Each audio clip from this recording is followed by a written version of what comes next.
Bartholomew Kuma. As one of the 7 warlords of the sea, Kuma was feared across the sea, and some fans believe that he may be one of the strongest warlords or even beings in the One Piece world, right up there with Doflamingo and Mihawk. But in this episode, we're not paying attention to power levels and comparisons to other characters. I want to devote this episode to finding out Kuma's story.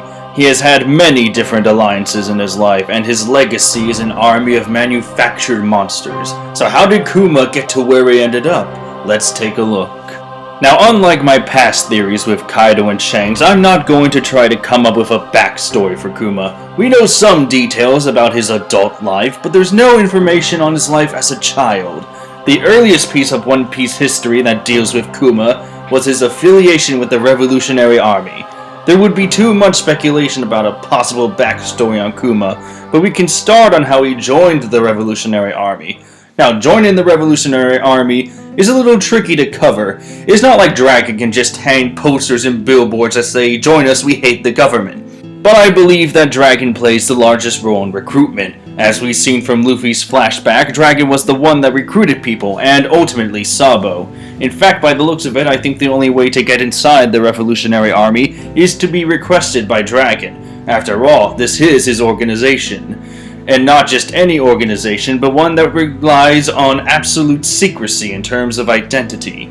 The Revolutionary Army is a force. It may be comprised of people, but it's better to see the army as a force of nature, with Monkey D. Dragon being the figurehead, along with a few commanders known for their power, rather than just a simple group of people. To join the army means you need Dragon's trust, and also share that his ideology is that the world government is something that needs to be torn down. I'm sure that other members could do some recruiting, but Dragon is the one that says that someone is good enough for his army. So how does this relate back to Kuma?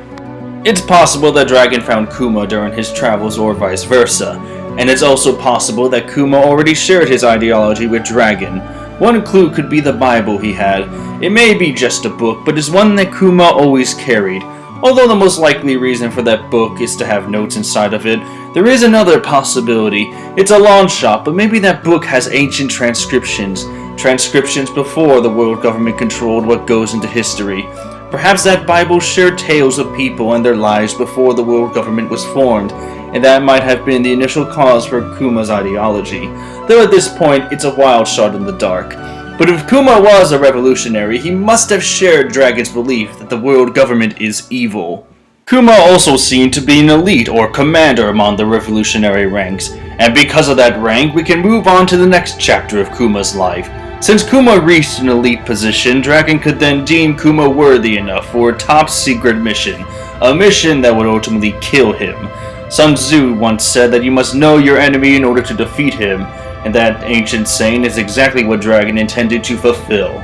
It didn't matter how much damage he did to government operations or do whatever was necessary to tarnish the government's glorious reputation. The world government is just too enormous to cast simple attacks and expect to win. In order to be more successful, Dragon needed to know exactly what he was up against. So what better way to do this than by sending Kuma to infiltrate the ranks of the world government? To join the government isn't exactly impossible, but there are rules and timetables that need to be followed. Now, the most effective way for Kuma to obtain information would be to join the government itself as a member. However, for him, that is impossible. The government has officials controlled by the celestial dragons and the various rulers around the world. It'd be too risky for Kuma to suddenly gain the position of a government official. That, and with ideologies that clash with the government, I have a feeling that it would put Kuma in danger. So with the government option gone, let's look at option number 2, the Marines. The Marines seem to be more open to individuals joining their ranks, but the only ones that get close enough to the government to learn secrets are Marine admirals and their superiors. And for a Marine to reach admiral status takes a very long time, regardless of performance. Dragon doesn't have the luxury of waiting a couple decades so Kuma can finally get close enough to get some intel. But then we have option 3, becoming a warlord of the sea. In the One Piece world, there are 3 powers that balance the world: the Yonko, the high-level Marines, and the 7 warlords of the sea. The warlords are pirates that work for the government, so that they and their crews are free to do as they see fit. Just so long as these warlords don't do anything to anger the government, like take over a country, then they have the power to mostly do anything they want. Kuma at this time would already be a good warlord candidate due to his powers, but another factor would be how easy it would be to prove his infamy as a pirate and not as a revolutionary. The Revolutionary Army conducts many sabotages and fights against government property, but that kind of activity isn't exactly excluded from pirates as well. Pirates and the Revolutionary Army both do things to towns and people that would make the government keep an eye on them. It wouldn't be difficult for Kuma to drop his role as a revolutionary and become a pirate. Once he got enough attention from the government, then Kuma's real infiltration can begin. Now, being a warlord has its perks as mentioned earlier, but this is still a gamble for Dragon. Why? Because even though the warlords are one of the three powers and are essentially on the government side, we don't know what kind of access they would have to the government. We do know, however, that the warlords are invited to Marine headquarters for important meetings. Even though it would be a small visit, it's the opportunity Dragon would want. Kuma now has an invitation to the heart of the enemy, and whatever the government discussed during these important meetings can now be told to Dragon to help make more effective strikes. The only issue though is that we don't know how long Kuma was a warlord. It could have been a few years to a good amount of years. In my opinion, I want to bet on the latter option, because now that we have Kuma's warlord era covered, we now have to cover his role in the creation of the pacifista and his relationship with Dr. Vegapunk. From what we know in the story, the Pacifista project was something in development years before Luffy's story began. The purpose of this project was to create a cyborg army that would give the Marines more power and ability to deal with powerful threats around the world. As we learned, it was a success thanks to Kuma and the head Marine scientist Dr. Vegapunk. But what's the story behind this project? Let's rewind to when the Pacifista project was still in development. I have no doubt that back then the pacifistas were to be created by Vegapunk. However, during this time, there wasn't a candidate chosen to become the model of the pacifistas. Enter Kuma. I believe that during this time, Kuma learned that the government was going to begin the pacifista project. And this project was a big deal because only a few high-ranking Marines ever knew that the pacifistas were being created. So in order to learn about the pacifista and give information to Dragon, Kuma then made a deal with the government to become the model the pacifistas would be based off of. However, I don't think Kuma knew what would happen to him during the project. To create the pacifistas, Kuma's body was slowly being turned into a cyborg like Frankie. For every operation, a part of Kuma's body would be stripped away to create the pacifista. The only part of Kuma that was still Kuma was his mind. He retained his will into the Marineford War. However, during his time being operated on, Kuma would then get to meet and know Dr. Vegapunk. To go into detail about Vegapunk now would be too great a detail, so let's just focus on the relationship between Kuma and Vegapunk. I believe that they formed a friendship during the operations where Kuma was being turned into a cyborg.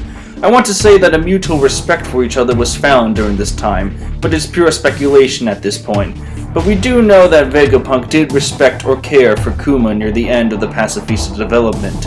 Kuma's final wish was not to go see Dragon one last time, but instead he asked for a mission program installed in his mind. The mission would be to protect the Thousand Sunny until the Straw Hats reunited. Only then could Kuma finally pass on. Vegapunk is still the Marine head scientist, so to grant the request of a man that wants to protect one of the Marines' greatest enemies must mean that Vegapunk had some respect for Kuma. The only thing we don't know for certain is if Kuma was able to relay most of the pacifista intel back to Dragon due to his modifications as a cyborg. But at least Kuma passed on knowing that the son of his one true leader was able to survive and take the fight to his own cursed legacy. From revolutionary to warlord to cyborg, Bartholomew Kuma may have been a mysterious character, but we do know where his heart was aligned with his entire life. And that, my friends, is my theorized story of Bartholomew Kuma. And that is all for this episode of One Piece Theories. If you enjoyed the music that I used in this video, please check the description as all credits are in there. Can't believe I just put an in there, am I right? I'm now unscripted. This isn't even the script. I'm going off right now. I am in my bed, relaxing. This is the behind the scenes. Welcome to behind the scenes, folks, ladies and gentlemen. I don't know how to end this thing. I guess I can end it by advertising my Twitter, Trevor Tiger 7. If you want to keep up with me on a daily basis, be sure to check that out. It's fun. I bully Pirate King Buggy, you know, One Road HD, Marco, Flying Panda. I bully everyone on there. And by bully, I mean I unconditionally love them.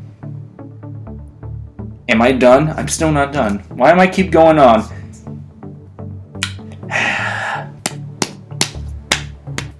I don't know how to end this. Is the song still going? I'll probably have Midnight Skyride. By the way, check out Midnight Skyride. It's a great Newground song. Check it out. It's done by Alloud.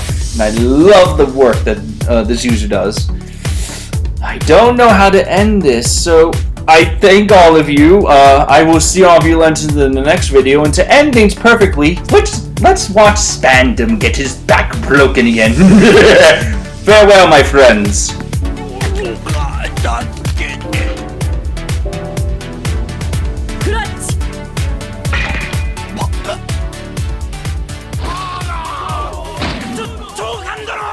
Ha ha ha!